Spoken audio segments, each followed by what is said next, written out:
It's crashing. It's crashing terrible. Oh, my. Get out of the way, please. Oh, my. Get out of the way, please. It's burning, bursting into flames, and it's falling on the mooring. That's terrible. This is one of the worst catastrophes in the world. Terrible. This is one of the worst catastrophes in the world. Oh, the humanity.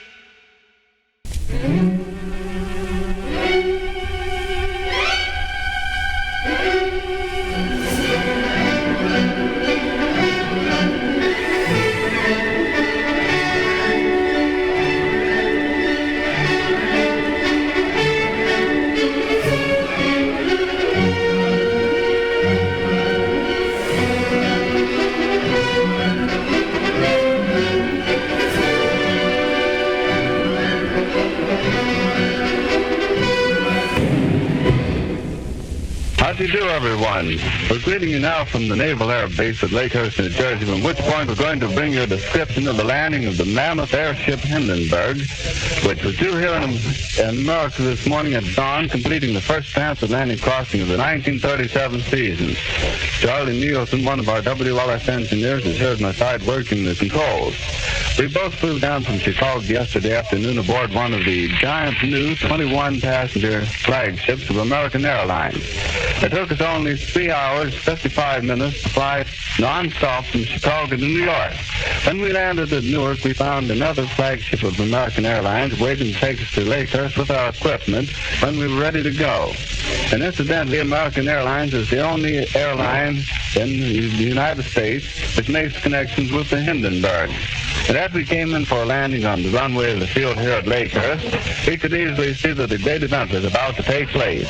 Last-minute preparations were being made to handle the landing of this great ship. It was just 1 year ago today, May 6th, that the Hindenburg made its first regular passenger flight to America, the flight that inaugurated the first air service across the Atlantic. So this occasion is doubly significant. It is the first anniversary of the inauguration of the service and marks the first flight of this year. The Hindenburg left Frankfurt, Germany, Tuesday evening rather, at 7:30 their time. And for better than 2.5 days, they've been speeding through the skies over miles and miles of water here to America. It was due to land at Lakehurst this morning at dawn, but we learned after our arrival at Newark that adverse wind conditions had been encountered over the area surrounding Newfoundland, which slowed the speed of the ship considerably. The Hindenburg made its first appearance shortly after noon today over the New York metropolitan area. All during Wednesday night, Charlie Nielsen and I stayed in constant touch with all the radio communication systems, which were in steady contact with the airship, getting last-minute bulletins and so forth. On the Hindenburg are 39 passengers and a crew of 61. The Hindenburg circled over New York and is pointed for the base here at Lakehurst. Now, you may wonder why the ship didn't land the moment that it arrived at Lakehurst. As a word of explanation, these giant ships cannot be landed, or perhaps should I say, should not be landed at midday. The reason being there are so many shifting surface winds that it would bounce and toss the ship around too much. It must either be landed early in the quiet of the dawn or during the quiet period just around sunset. And it's just about sunset and almost at the end of twilight right now. And raining as hard as could be. Now, those are ideal times early in the morning or late in the evening. Winds and weather conditions have proven to be most satisfactory. In other words, nothing's left to chance or made subject to unnecessary risk. Safety comes first, as it always should. Now, the ship has been over the field several times. It's a beautiful field here. It's a sort of a sandy and grass combination with tarvia or hard surface runways in all directions so they can take off and land into the wind from any angle. Now, while we're waiting for the ship to come back over the airport and to come into the mooring mast, let me say a few words about the preparations which have been made here at Lakehurst. As all of you know that the great part of this naval air base has played in the lighter-than-air transportation here in the United States. The facilities are adequate for the handling of the largest airship built. Just a little piece from where I'm standing is a great mooring mast. To this mast is attached the nose of the airship. It is so constructed that as the winds change, the top of the mast can be turned, allowing the airship to swing with its nose always into the wind. Inasmuch as the Hindenburg is 811 feet long, the mast of necessity must be quite a distance from the hangar, allowing clearance of the ship if it swings around the mast. The landing crew of the air base here is expertly trained to handle these massive ships of the sky. Each man is assigned a particular post, and when the word is shouted that the ship is coming in, this man knows just exactly what is expected of him. That's a fine crew of men, if you've ever seen one. Now, we've been told that the airship is going to make an attempted landing in the rain, and if that is the case, we're going to have a mighty fine description of it for you, because the men will have difficulty in keeping footing in the stands, and especially since it's wet. Now, they're coming in to make a landing of the Zeppelin. I'm going to step out here and cover it from the outside, so as I move out, we'll just stand by a second.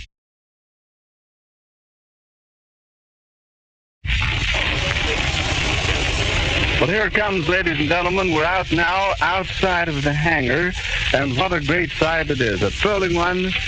It's a marvelous sight. It's coming down out of the sky, pointed directly towards us and toward the mooring mast. The mighty diesel motors just roared as the fellows biting into the air and throwing it back into a gale like whirlpools. No wonder this great floating palace can travel through the air at such a speed with these powerful motors behind it. The sun is striking the windows of the observation deck on the eastward side and sparkling like glittering jewels on a background of black velvet. And every now and then the propellers are caught in the rays of the sun. Their highly polished surfaces reflect circles of gold. Now, a field that we thought active when we first arrived has turned into a moving mass of cooperative action. The landing crews have rushed to the posts and spots in order to being passed along, and last-minute preparations are being completed for the moment we have waited for so long. The ship is riding majestically toward us like some great feather, riding as though it was mighty proud of the place it's playing in the world's aviation. The ship is no doubt bustling with activity, as we can see. Orders are shouted to the crew. The passengers probably lining the windows, looking down the field ahead of them, getting a glimpse of the mooring mast. And these giant flagships standing here, the American airline flagships, waiting direction to all points in the United States when they get the ship moored. There are a number of important persons on board, and no doubt the new commander, Captain Max Trish, is thrilled too, for this is his great moment, the first time he's commanded the Hindenburg. On previous flights, he acted as the chief officer under Captain Lehman. It's practically standing still now. They've dropped ropes out of the nose of the ship, and has been taken a hold out down on the field by a number of men. It's starting to rain again. The rain had slacked up a little bit. The back motors of the ship are just holding it just enough to keep it from...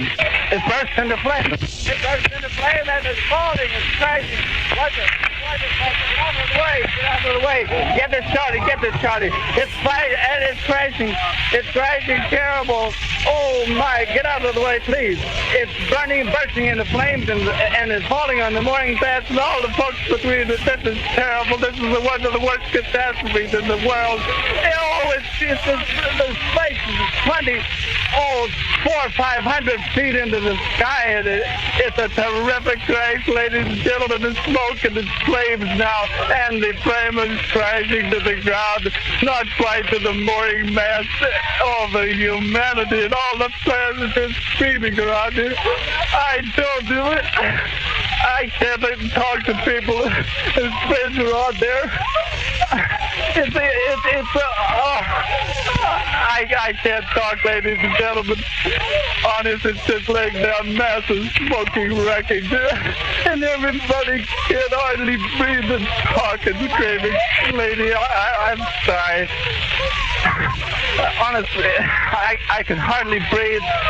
I'm going to step inside where I cannot see it. Sorry, that's terrible. I can't.